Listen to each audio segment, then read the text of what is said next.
Arunachal Pradesh, Shimla, Jharkhand, Ranchi, Karnataka, Bengaluru, Kerala, Thiruvananthapuram, Madhya Pradesh, Bhopal, Maharashtra, Mumbai, Manipur, Imphal, Meghalaya, Shillong, Mizoram, Aizawl, Nagaland, Kohima, Odisha,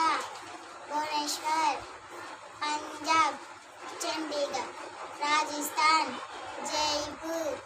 Sikkim, Gangtok, Tamil Nadu, Chennai, Telangana, Hyderabad, Tripura, Agartala, Uttar Pradesh, Lucknow, Uttarakhand, Dehradun,